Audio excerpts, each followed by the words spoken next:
Good afternoon, friends. Today we are discussing on the different consideration, biopharmaceutical consideration in drug product design. So we will discuss one by one. Firstly, we will discuss on the tablet or oral dosage form. So in that, the formulation or matrix in which the drug is contained is referred to as the drug product. That is the finished good dosage form of the drug. So in that, if we see the formulation of oral dosage form, that is the tablet, so we are going to discuss the different parameters of the tablet, then capsule, then suppositories. So in this we have to discuss the modern biopharmaceutics, like different parameters, study of the relationship of the physicochemical properties, and so in this modern biopharmaceutics, we are studying the different physicochemical properties of the drug. So in these, the physicochemical properties, different particle size, different chemical properties like its melting point, and so on, we have to consider in this new product development while going through this pharmaceutical or biopharmaceutical considerations. So in this, the in vivo and in vitro study is the most important parameter in the biopharmaceutics.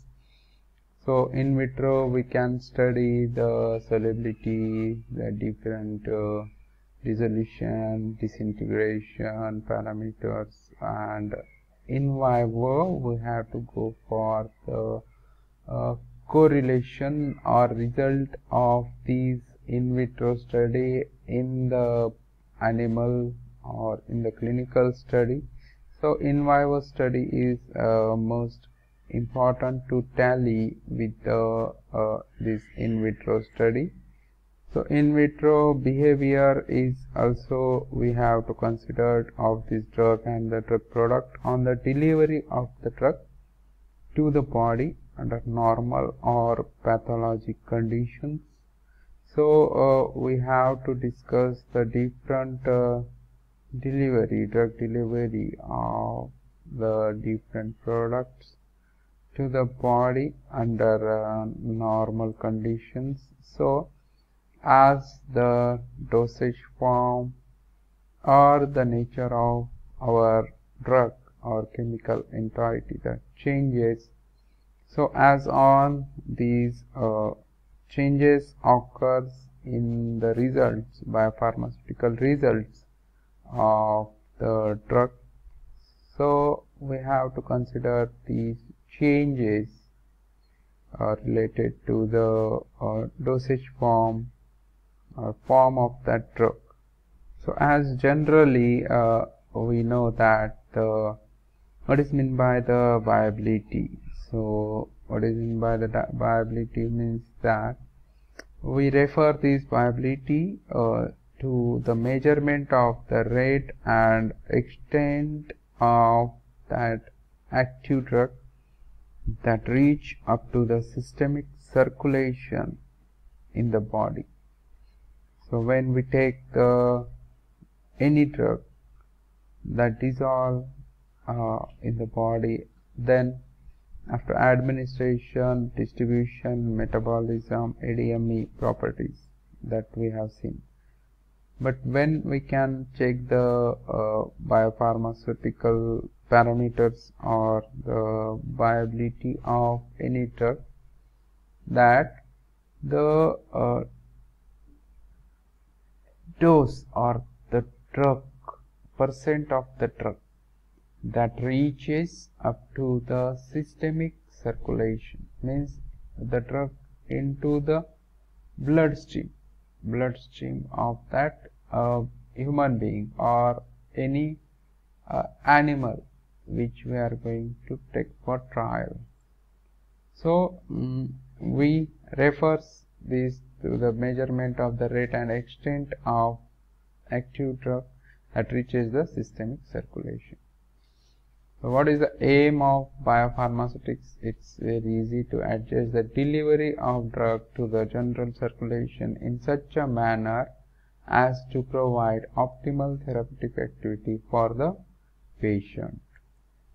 So biopharmaceutical studies, we allowed the different biopharmaceutical studies that allows drug to be formulated rationally based on the pharmaceutical properties.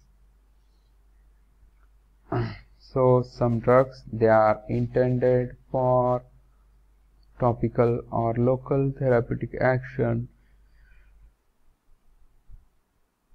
at the site of administration. So these drugs that may be applied topically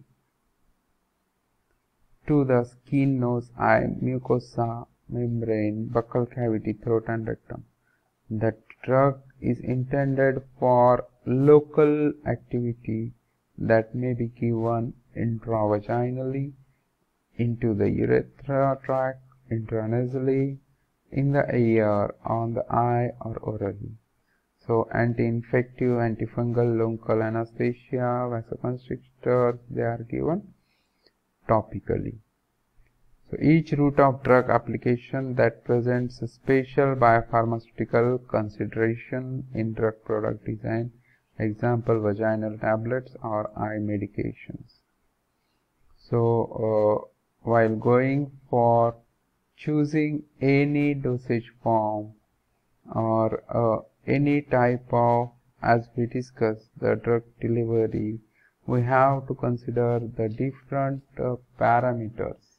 Okay, so different parameters, physicochemical properties of that product or drug, that also we have to consider. So carefully, by choosing the route of administration and properly designing the drug product, the viability of the active drug that can be varied from rapid and complete absorption to a slow sustained rate of that absorption, or even that rate of absorption, or even virtually there will be no absorption depending on the therapeutic objective.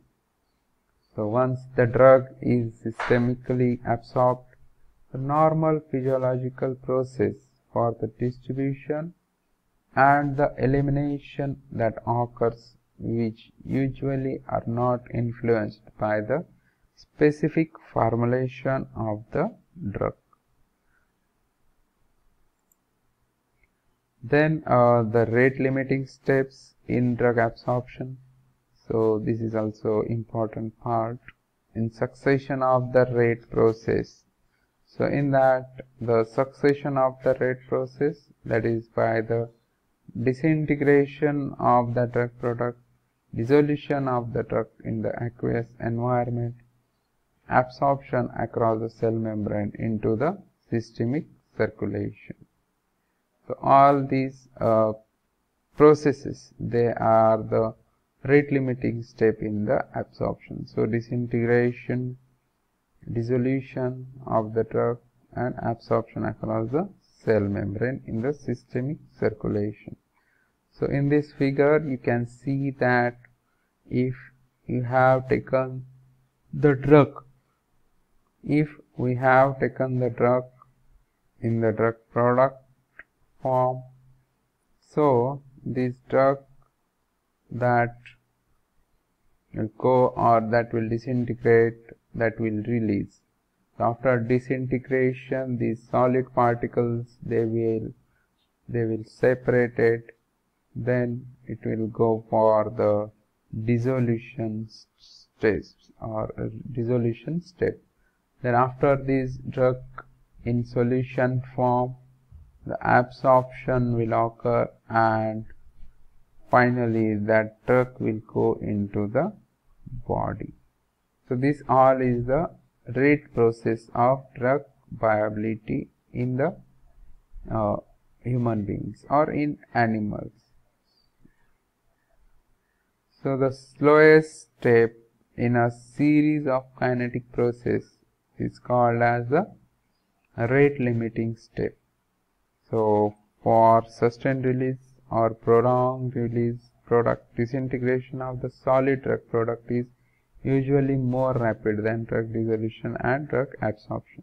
So for that drug, very poor aqueous solubility and the rate at which the drug dissolves often the slowest step.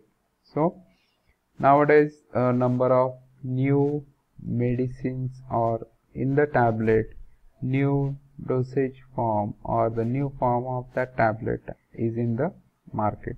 So the new drugs or new tablets like prolonged release tablet or sustained release tablet or immediate release tablet, in that we are giving the coating of the coating material which will release or which will protect our drug to protect from the mucosa, protect from the oral absorption. So that coating material, it is protecting to release the drug in the mouth or in the oral cavity, and particularly if we want to release that drug or disintegrate that drug in the stomach, so it will go up to the stomach. And in the immediate release also, that excipients that will promote the release of that drug very fastly within the seconds nowadays or from many days, within the second the drug is going to be disintegrate in the stomach. So all these parameters, they are depend upon the drug form or dosage form or form of that tablet. So if we see the pharmaceutical factors that affecting the drug viability, so different pharmaceutical factors like active drug, in the most viable form the pharmacist must consider the type of the drug product, the nature of the excipients, then the physicochemical properties of the drug molecule. If we discuss about the disintegration, so for the purpose of monitoring uniform tablet, that disintegration, the USP, that is United States Pharmacopoeia, they have established an official disintegration test. So solid drug product that exempted from the disintegration test include the trouches, tablets which are intended to be chewed, and drug product intended for sustained release or prolonged or repeated action. So complete disintegration is defined by USP as that state in which any residue of the tablet except fragments of insoluble coating. So separate specifications are given for uncoated tablets, plain tablets, enteric tablets, buccal tablets.